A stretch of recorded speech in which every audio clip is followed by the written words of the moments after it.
A week ago, this was a minor inconvenience, a line in a FIFA press release, something fans rolled their eyes at and mostly forgot. Today, it is one of the defining controversies of this entire World Cup. Players have turned on it publicly. Coaches have admitted on camera exactly what they are really using it for. Medical experts have delivered a verdict that complicates the entire argument. And buried in the numbers, once you actually follow them all the way to the end, is a figure large enough to explain everything. $250 million.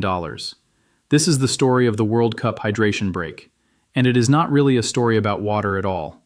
Let's start with what this actually is, because most people watching this tournament still do not fully understand it. FIFA has made a 3-minute break mandatory in every single match at this World Cup.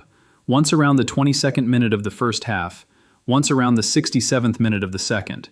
Players take on water and electrolytes. Play stops completely. In effect, every match at this tournament has been split into 4 quarters, a structure American sports fans know intimately, and one that football, in 96 years and 22 previous tournaments, has never once had. Water breaks used to exist purely at the referee's discretion, only when conditions were genuinely dangerous. Now they are locked into every match, regardless of temperature, regardless of venue, regardless of whether the stadium roof is closed and the air conditioning is running. FIFA calls this a commitment to player welfare. They point to extreme heat concerns during last year's Club World Cup, concerns that were, by all accounts, genuinely frightening. And if you only spoke to one group of people about this decision, you would walk away thinking FIFA had made exactly the right call. Ask the doctors, and FIFA actually comes out looking responsible. The medical experts working in this field are not against these breaks. If anything, they think the breaks do not go far enough. Douglas Casa, who runs an institute dedicated specifically to preventing sudden death in sport, has said publicly that these breaks need to be longer than 3 minutes, closer to 5 or 6. Mike Tipton, who studies how the human body performs in extreme environments at the University of Portsmouth, has warned that climate change means several 2026 venues are likely to exceed recommended high-risk heat thresholds, especially during afternoon kickoffs. If you ask the people whose entire professional purpose is keeping athletes alive in dangerous heat, the verdict is unambiguous. The breaks are necessary. FIFA, if anything, should be doing more of them, not fewer. Point 1 to FIFA. But then you ask the players, and the entire mood shifts. Virgil van Dijk, captain of the Netherlands, one of the most respected defenders in the world, has been blunt about it. He described the breaks as interesting, and not in a complimentary way.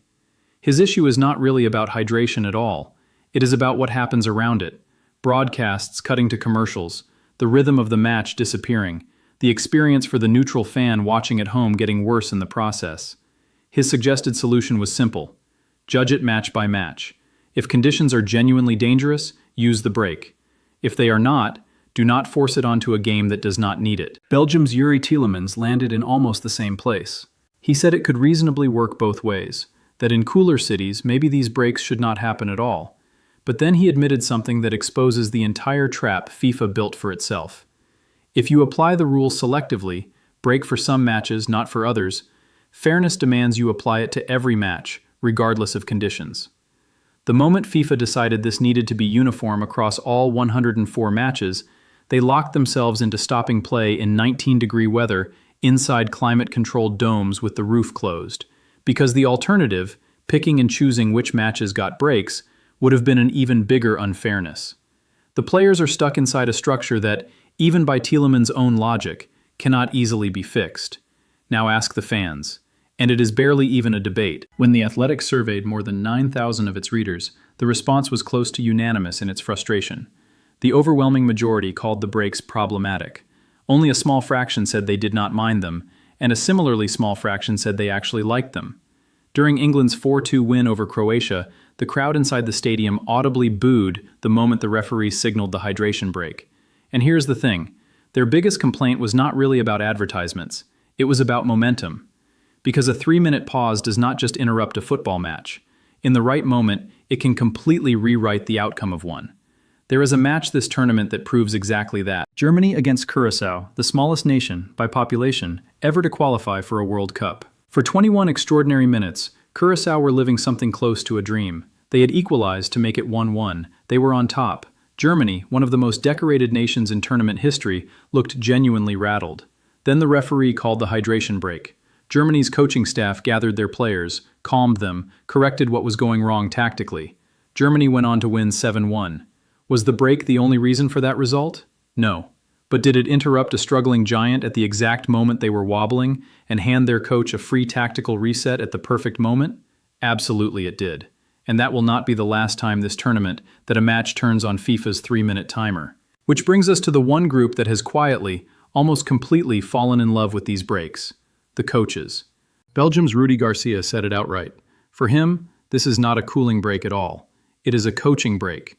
In his words, it is very important.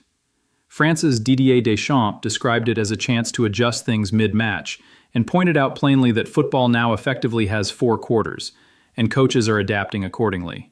USMNT manager Mauricio Pochettino was filmed during a pre-tournament match using the pause to show his players video clips on a laptop in the dugout. Canada's Jesse Marsch used a hydration break to fire his team up while they were chasing an equalizer. A stoppage that was sold to the public as a hydration measure has quietly become something football has never had before in its entire history. A built-in tactical timeout. A reset button, twice a half, available exclusively to the coaches smart enough to use it properly. That is not a minor procedural change. That is a genuine alteration to the soul of this sport, smuggled in, almost unnoticed, underneath a water bottle. So here is where the debate actually stands.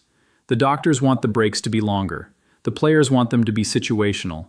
The fans, overwhelmingly, want them gone entirely. And the coaches, quietly, without saying it too loudly in public, want to keep them forever. Everyone has a case. Everyone is pointing at a different reason. And while all of them argue with each other, there is one group sitting completely silent in the corner of this entire controversy, making an extraordinary amount of money. Let's follow it all the way to the end. Under FIFA's rules, broadcasters are permitted to cut to commercials 20 seconds after a hydration break is signaled, and must return no later than 30 seconds before play resumes. Fox, the English-language broadcaster in the United States, has cut to full commercial breaks during nearly every hydration pause. In the tournament's opening match, Mexico against South Africa, Fox did not just run advertisements through the break. The broadcast came back late, after play had already restarted, meaning viewers in the United States missed live World Cup action entirely. Here is the maths that explains why.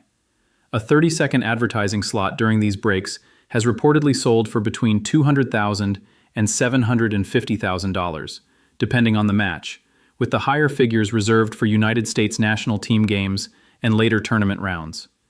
Across 104 matches, with 2 breaks per match, this adds up to roughly 10 extra hours of premium advertising inventory that did not exist in football before this tournament. Industry estimates suggest the value of that inventory in the United States alone could exceed $250 million. $250 million. From breaks introduced officially for player safety. When approached for comment on its advertising inventory, Fox declined to respond in detail. And here is the detail that tells you almost everything you need to know.